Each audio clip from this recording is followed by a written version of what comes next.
오늘 하나님께서 우리에게 주시는 말씀은 사무엘상 10장 21절부터 24절까지 우리 한 절씩 교독하겠습니다.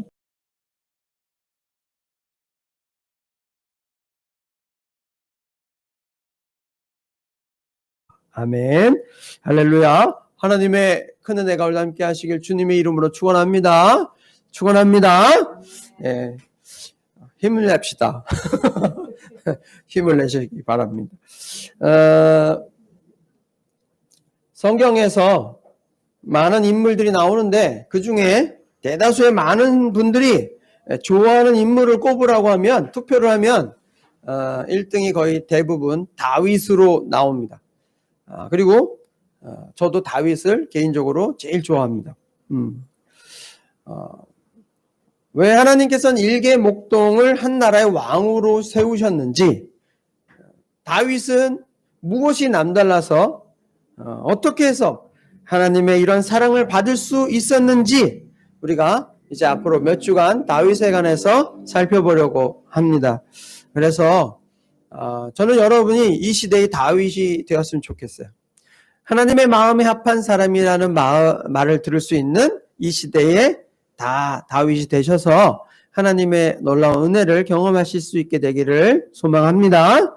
자, 오늘은 처음 시간으로 하나님의 사람 다윗, 하나님 중심주의라는 제목으로 함께 같이 말씀을 살펴보려고 합니다. 얼마 전에 제가 자주 가는 사진 사이트가 있어요. 제 취미가 사진이니까. 거기에 자유 게시판에 아주 재미난 글이 하나 올라왔어요. 29살 된 아가씨가 33살 된 남자와 소개팅을 하게 된 거예요. 예. 근데 33살, 근데 만나봤는데 33살이지만 33살처럼 보이지 않아서 그럭저럭 괜찮네 라고 생각을 하고 이제 저녁을 먹으러 갔어요. 이제 저녁을 먹으면서 이것저것 이야기를 했죠. 왜냐하면 서로 만날 때 이름이랑 그 나이만 알려줬기 때문에 그 외에 정보는 없었던 거예요. 이제 밥을 먹으면서 이야기를 하는 거예요. 아가씨는 자기는 그래도 서울에 있는 4년제 대학을 나왔고 중견기업의 연봉도 나름도 괜찮게 나왔기 때문에 이 아가씨는 자신이 있는 거죠. 자기 나름대로 자신이 있었어요. 그래서 이 아가씨가 그 남자에게 물어보는 거예요. 직업이 뭐냐 물어보니까 공직에 있습니다. 그러는 거예요. 공직? 공무원이에요? 그럼 몇 급이에요? 하고 물어본 거예요. 남자는 약간 좀 표정이 좀 아리송한 표정을 지으면서 아예 뭐 직급이 뭐 중요합니까? 하고 이제 얼버무리고 넘어갔어. 그래도 이 아가씨는 궁금한 거예요. 그래서 나는 어느 회사 다니고 있고 그 어느 직책에 있다라고 자기를 이야기했어요. 그러니까 그러면서 물어보는 거예요. 당신은 몇 급이에요? 하고 이렇게 계속 물어보니까 결국 이제 남자가 이야기하는 거예요. 저는 9급이에요. 라고 얘기를 한 거예요. 그 순간 이 아가씨 머릿속에 계산기가 뚜두두두 막 두둑해지는 거예요. 33살에 이제 9급이면 이제 깝깝해서 어떻게 살지? 뭐 이런 생각이 드는 거예요. 이 남자랑 결혼하면 정말 힘들겠다. 뭐 이런 생각을 하게 된 거죠. 그래서 조금 더 식사를 하고 이제 이런저런 얘기를 하고 이제 흥미가 잃어버렸으니까 이런저런 얘기하다가 그냥 헤어졌대요. 그리고 집에 와서 문자를 넣은 거예요. 죄송합니다. 저와는 인연이 아닌 것 같아요. 하고 이제 문자를 넣었어요. 그 다음날 아침에 자기에게 이제 소개시켜준 언니에게 전화가 왔어요. 아니 그 남자의 어디가 이렇게 마음에 안 든 거야? 얼굴도 괜찮고 그 직급이면 상당히 좋은 직분인데 근데 그 왜 그런 사람이 싫다고 그랬어? 하고 전화가 왔어요. 그래서 이 아가씨는 괜찮은 사람이기는 한 것 같은데 솔직히 33살에 9급이면 좀 그렇잖아 라고 이야기한 거예요. 그래서 이 언니가 깜짝 놀라면서 어머머머머 무슨 소리니? 그 사람이 무슨 9급이야? 그 사람은 자갈붙이 5급 사무관이란 말이야. 이렇게 얘기를 합니다. 5급이에요. 여러분 5급이면 사무관 이게 행정고시 패스해지 들어가는 그 정도 되는 거예요. 깜짝 놀란 거예요. 이 아가씨가. 나중에 일단 끊어봐 하고는 자초지종을 그 남자한테 또 물어보고 알려준 거예요. 알려주니 무슨 내용이냐면 처음 만났을 때 이 남자가 초면에 5급입니다라고 이렇게 얘기하기가 되게 쑥스럽고 부담스러워서 그냥 9급이라고 둘러댔다는 거예요. 이 사람도 참 겸손한 사람인 것 같아요. 뻐기면서 5급입니다. 뭐 이러면 상관없는데 9급이에요. 직급이 중요해요. 이렇게 생각한 거죠. 예? 이 아가씨가 이 언니의 전화를 받고 난 다음에 멘붕이 온 거죠. 뭔가 그때 다시 한 번 더 만날까요? 이렇게 문자를 보내지 않은 것이 후회가 되고 우리랑 이제 인연이 아닌 것 같아요. 죄송해요. 라고 문자를 보낸 이 손가락이 그렇게 밉더라는 거예요. 그래서 타임머신 타고 그때로 다시 되돌아가고 싶다고 막 그렇게 글이 올라왔어요. 이 이야기를 제가 읽으면서 요즘 사회의 한 단면을 보는 것 같아서 웃기기도 하지만 또 씁쓸하기도 했다라는 거예요. 왜냐하면 똑같은 사람인데 9급일 때랑 5급일 때랑 다르게 보이더라는 거예요. 이 말은 뭐예요? 우리는 사람을 판단할 때 그 사람의 성품이나 인격이나 그 사람이 말투나 이런 것들을 보다도 그 사람의 환경, 그 사람이 가지고 있는 배경, 그 사람의 직업, 그런 외모에 훨씬 더 많이 마음을 빼앗기고 있다는 거예요. 물론 저도 그렇습니다. 저도 아저씨 때, 이상하다. 아저씨 때랑 이상하다. 총각일 때 예쁜 아가씨들만 쫓아다녔어요. 그거는 모든 남자들이 다 그래. 그건 어쩔 수 없어. 근데 이제는 하나님께서 은혜를 주셔서 내면의 아름다움을 더 볼 수 있는 눈을 주셨어요. 물론 지금도 예쁜 아가씨들이, 예쁜 그 여성분들이 예뻐 보이죠. 그렇지만, 오래 사람을 여러 만나고 보니까 내면을 볼 수 있는 눈을 목사에게는 주시는 것 같아요. 그래서 더 내면을 보려고 노력합니다. 우리 모두 다 외면을 조금 덜 보고 내면을 좀 보려고 하는, 그 사람의 인격을 좀 보려고 하는 그런 모습을 좀 갖추면 좋겠다라는 거예요. 우리 그리스도인이잖아요. 우리는 하나님의 기준과 하나님의 가치관으로 다른 사람을 봐줄 때 우리는 그 사람 속에 있는 잠재력을 볼 수 있을 거라는 거예요. 우리가 세상의 가치관과 세상의 눈으로 살펴보면 저와 여러분은 정말 설 자리가 없어요. 결혼 정보 회사에 가면요, 저 같은 사람은요 붙여주지도 않아요. 예? 깨갱뿐만 아니라 어디 명함을 내밀어요? 이렇게 되는 거예요. 세상의 가치관으로 우리를 바라볼 땐 그렇지만 하나님 우리를 외모로 보지 않으신다는 거예요. 우리 속에 있는 잠재력을 보시는 거예요. 우리 속에 있는 중심을 보신다는 거예요. 성경을 보면 사람을 외모로 보는 것은 옛날이나 지금이나 똑같다는 생각을 하게 됩니다. 사람이 보는 것과 하나님이 보는 것은 어떤 차이가 있는지 우리가 오늘 말씀을 통해서 성경을 통해서 살펴보겠습니다.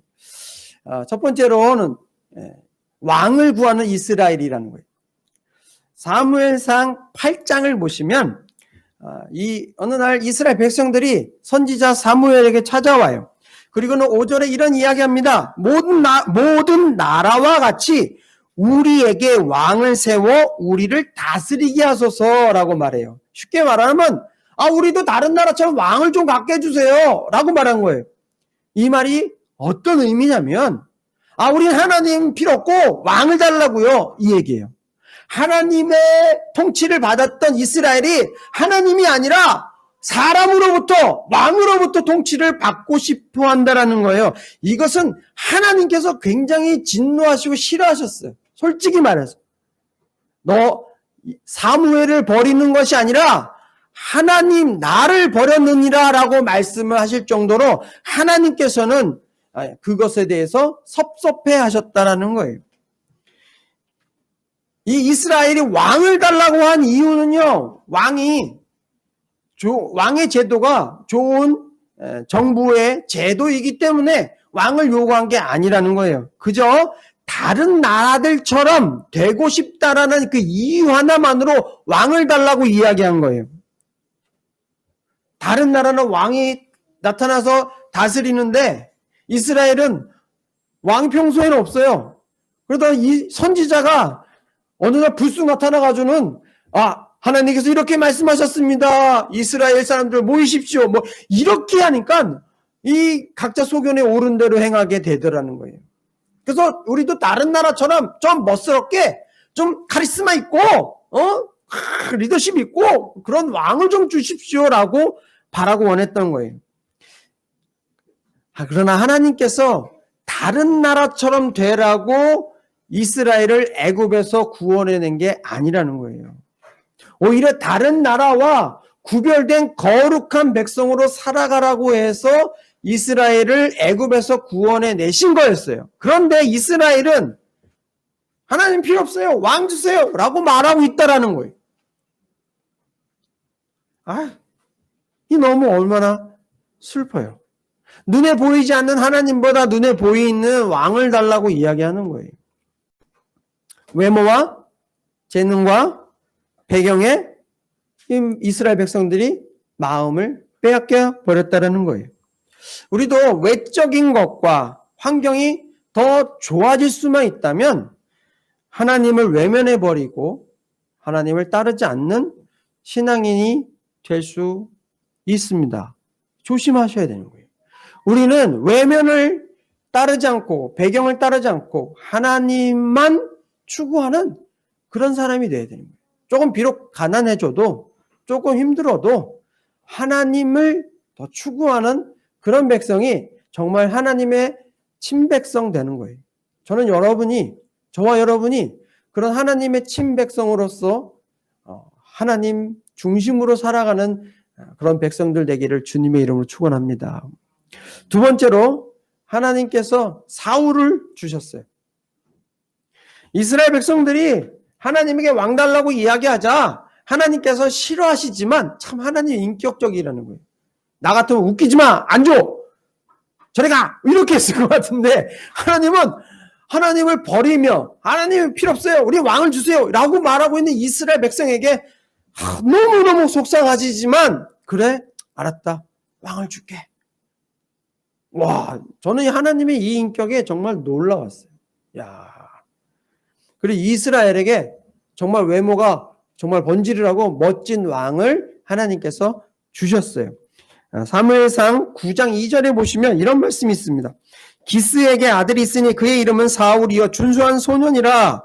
이스라엘 자손 중에 그보다 더 준수한 자가 없고 키는 모든 백성보다 어깨 위만큼 더 컸더라라고 했어요. 이 말씀만 보면 사울이라는 사람은요 키가 훨씬 컸다는 거예요. 다른 사람보다 어깨 위에 머리가 하나 더 있을 정도로 컸고 얼굴도 잘생겼다는 거예요. 여러분 가장 잘생긴 남자 누구? 현빈? 장동건? 요즘에는 차은우? 아니야? 네, 하여튼 얼굴은 그 정도 잘생겼고 등치도 좋고 호리호리하고 정말 잘생긴 사람이에요. 이 구절만 보면 이 사울 왕은 외모적으로는 정말 어디 내놔도 부끄럽지 않은 사람인 거예요. 그런 거 있잖아요. 예쁜 여자랑 이렇게 다니면 남자가 어깨 으쓱해지는 거 있어요. 잘생긴 남자랑 이렇게 가면 어깨 으쓱해지는 거 있어요. 우리 아내랑 같이 다니면 제가 어깨 으쓱해지잖아요. 네, 살기 위해서 하는 소리예요, 이게. 정말 그런 게 있어요. 그런 것처럼 잘생긴 왕, 훤칠한 왕이 있으니까 이 이스라엘 백성들한테 우리 왕 잘생겼어요. 우리 왕 등치도 좋아요. 이렇게 자랑할 수 있을 것 같다라는 거예요. 그러나 우리가 성경을 잘 알잖아요. 사울은 육체적으로는 인상적이고 참 잘생기고 멋있는 사람이었지만 영적으로는요 연약한 사람이었어요. 결국에 그 연약한 그 영적인 연약함 때문에 그는 왕권을 유지하지 못합니다. 이 사울이 영적으로 연약했다, 약했다라는 것은 사울 마음속에 하나님 중심이 아니었다라는 거예요. 자기 중심이 더 강한 사람이었어요. 그래서 이스라엘 백성들이 모였다가 흩어지자 이 블레셋이 쳐들어오니까 이스라엘 백성들이 모였어요. 그런데 사무엘이 와서 제사를 먼저 지낸 다음에 전쟁을 이렇게 일으켜야 되는데 사무엘이 시간이 됐는데 안 와요. 그러자 사람들이 흩어지기 시작해요. 그러자 이 사울 왕이 자기 스스로 제사를 지내버려요. 이 뭐예요?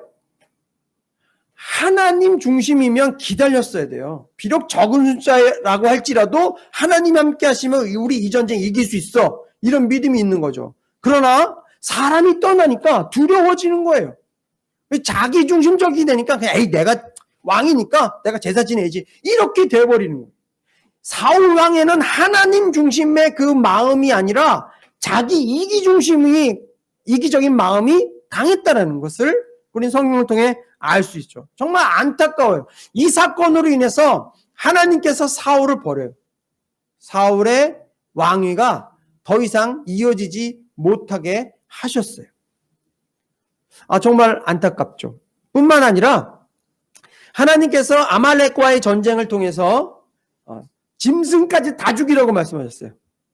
그러자 이 사울 왕이 전쟁을 했는데 정말 이겼어요. 하나님이 소, 양, 가축 다 죽이라고 했잖아요. 그럼 죽여야죠.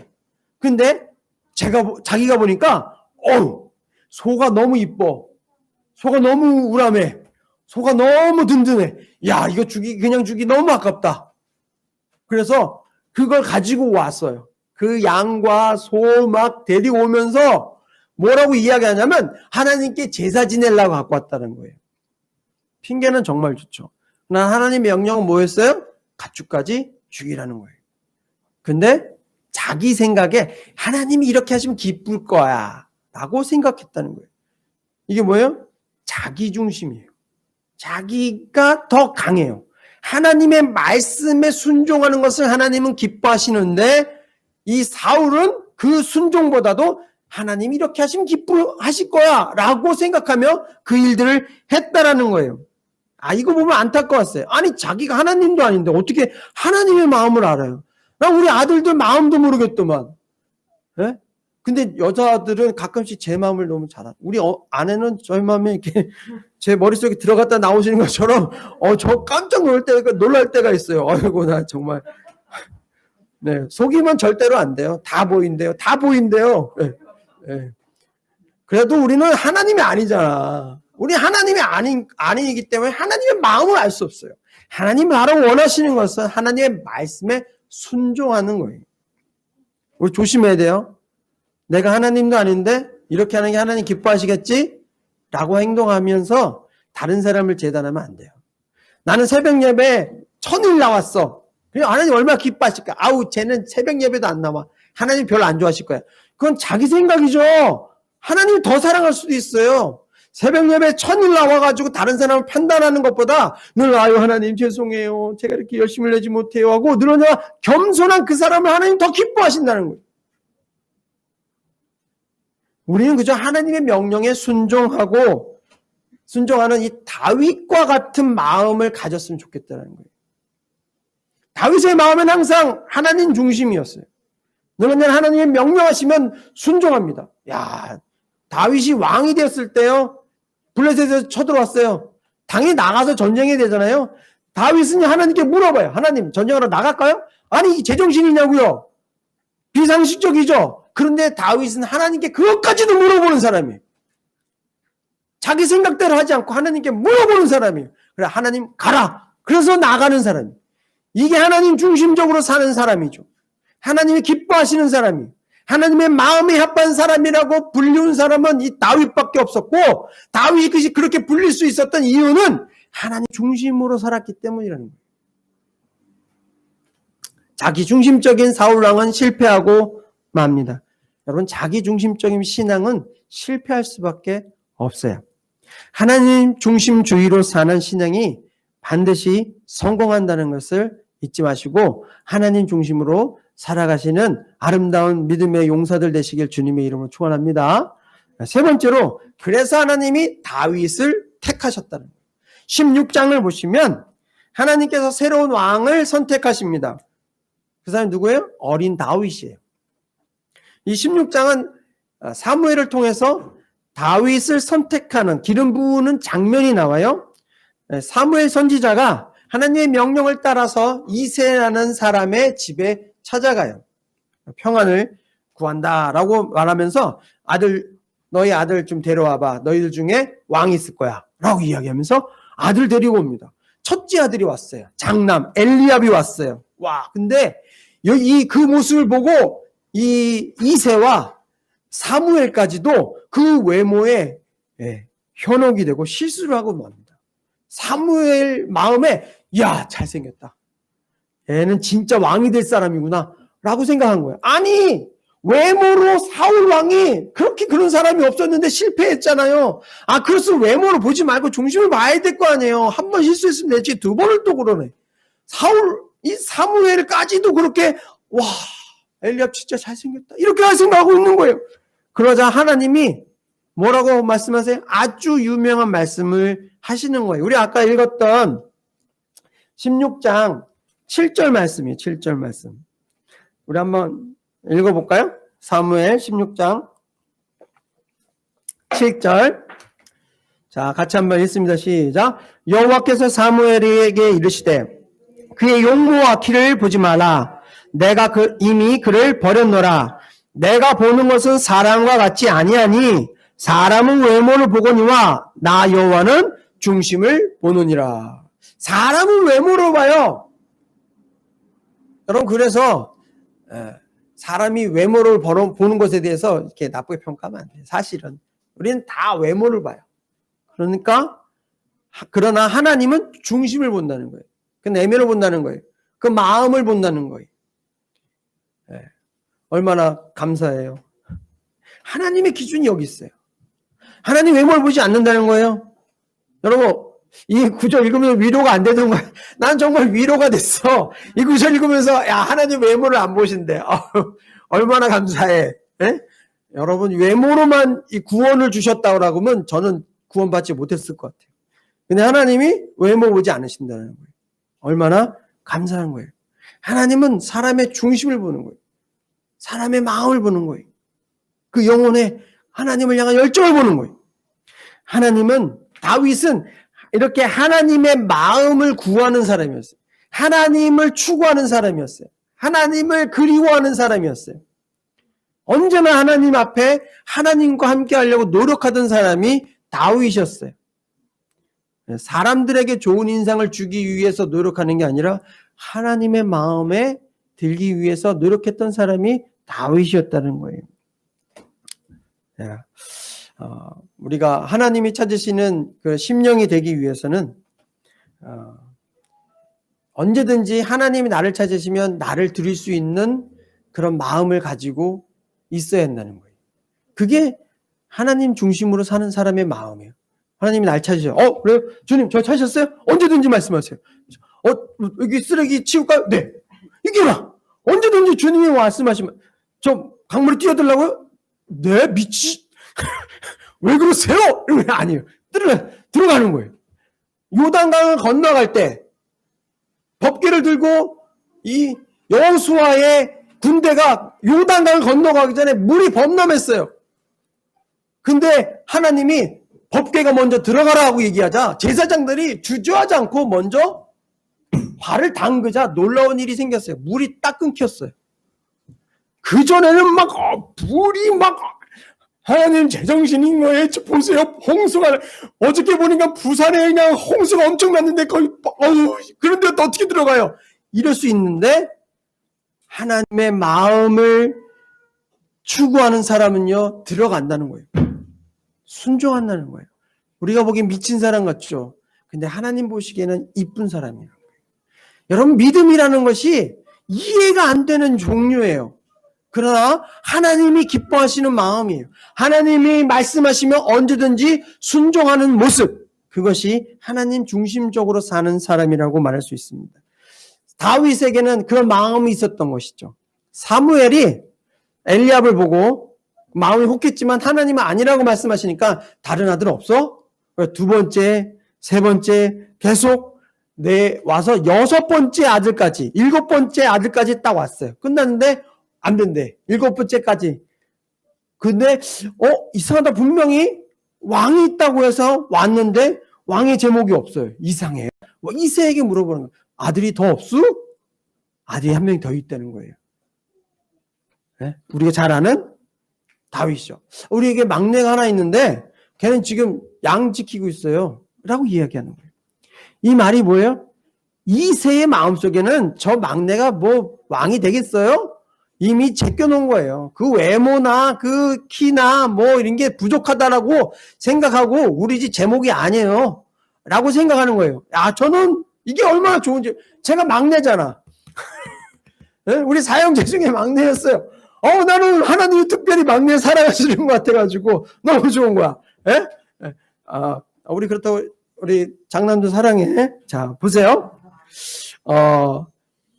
이새의 마음속에는 막내기 때문에 쟤는 별 볼 일 없어요 라고 생각했어요. 그러나 하나님은 그 외모를 보지 않잖아요. 막내도 데리고 오십시오. 그리고 막내가 오자 하나님의 마음이 움직인 거예요. 그래, 바로 얘야. 얘한테 기름 부어라. 그래서 어린 다윗을 왕으로 세우게 됐다라는 거예요.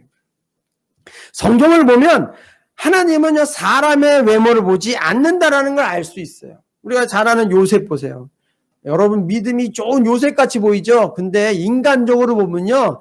정말 형편없이 교만한 사람이에요. 엄마랑 아빠 앞에서도 또 형들 앞에서 볕단이 나한테 다 저랬어. 이런 사람이에요.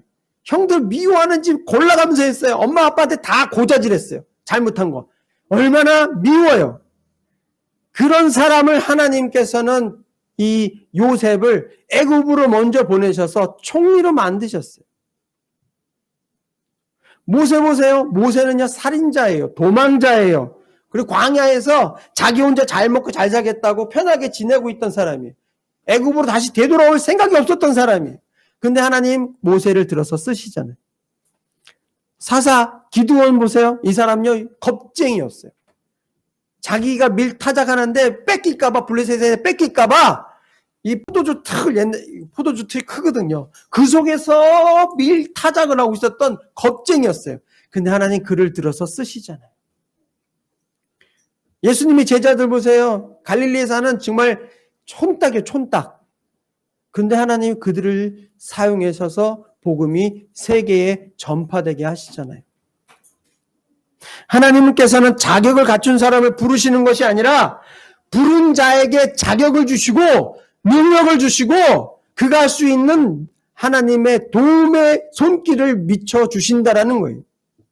다윗은 분명 형들보다 외모가 떨어졌을 거예요. 그러나 다윗은 형들과 마음이 달랐어요. 중심이 달랐어요. 다윗은 하나님 중심으로 살았던 사람이에요. 그래서 비록 다윗은 왕으로서의 성품이나 재능이나 외모가 갖춰져 있지는 않았지만 하나님께서는 다윗을 왕으로 택하셔서 그에게 왕으로서 갖춰야 할 재능들을 채워주시기 시작하시는 거예요. 13년 동안 쫓겨다녔어요. 왜 쫓겨다녔겠어요? 그것들을 채워가시는 거예요. 그리고 만들어 가시는 거예요. 왕을. 제가 가끔씩 이런 생각해요. 나는 목사가 될 제목이 아닌데 목사가 돼서 성도들도 힘들고 하나님도 힘드실 수도 있겠구나라는 생각이 들 때가 있어요. 그러나 이 말씀을 준비하면서 그때마다 용기가 되는 것은 뭐냐면 하나님은 실수하시는 분이 아니시다. 내게 없는 재능을 나에겐 더해 주실 것이다. 그런 믿음을 가져요. 여러분에게 능력이 없으면 여러분 나 왜 나에게 능력이 없어요? 라고 속상해하지 마시고 하나님 나에게 이런 능력을 주십시오라고 기도하세요. 그리고 그런 사람이 되어가면 되는 거예요. 하나님 만들어 가실 거예요. 능력과 자격이 조건이 돼서 하나님이 우리를 선택하시는 게 아니라 우리 선택하신 이후에 능력을 주시고 자격을 부여하신다는 사실을 여러분 믿으시기 바랍니다. 하나님 이렇게 우리를 만들어 가시는 분이라는 사실을 기억하셨으면 좋겠어요. 중요한 게 뭐예요? 내 마음에 하나님 중심으로 살아가느냐, 아니면 이기적인 나의 중심으로 살아가느냐, 이 차이인데, 저는 여러분이 하나님 중심으로 살아갈 때에 하나님께서 여러분에게 자격을 주시고 능력을 주시고 만들어 가시는 것이라고 저는 믿습니다. 네. 다른 이야기가 있는데 시간이 너무 많이 지났기 때문에 여기까지 하겠습니다. 우리 사람들은 외모를 봅니다. 저도 외모 봅니다. 우리도 외모를 봅니다. 사람이기 때문에 어쩔 수 없어요. 그러나 거기에 우리의 마음 빼앗기지 말고 하나님의 가치와 하나님의 기준으로 사람을 바라볼 때 그 속에 놀라운 재능과 놀라운 잠재력이 숨어 있다는 사실을 발견할 수 있었으면 좋겠어요. 그리고 하나님 중심으로 살아갑시다. 내 개인 중심이 아니라 하나님 중심주의로 살아갈 때 하나님 우리를 다윗처럼 목동에서 왕으로 살아가게 해주신 것처럼 우리도 그렇게 만들어 가실 줄로 믿습니다. 저는 여러분이 이 시대에 다윗이 되기를 소망합니다.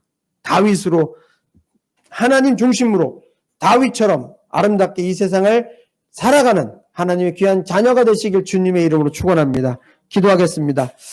하나님 아버지 감사합니다. 오늘 저희들과 함께 해주시고 하나님이 사랑하는 사람, 하나님의 사람 다윗을 닮아가기 원합니다. 그래서 우리 인생이 실패로 끝나는 것이 아니라 사울 왕처럼 이기적인 마음을 가져서 결국은 실패하는 그런 인생이 아니라 다윗처럼 하나님 중심으로 살아가면서 승리하고 성공한 인생이 되기를 소망합니다. 우리 사랑하는 자녀들과 우리 성도들이 정말 하나님 중심주의로 살아가면서 놀랍게 예배해 주시는, 만들어 가시는, 채워가시는 하나님의 놀라운 능력을 경험하는 복된 인생들이 될 수 있도록 하나님 축복해 주시옵소서. 감사드리며 거룩하신 예수 그리스도 이름으로 기도하옵나이다. 아멘.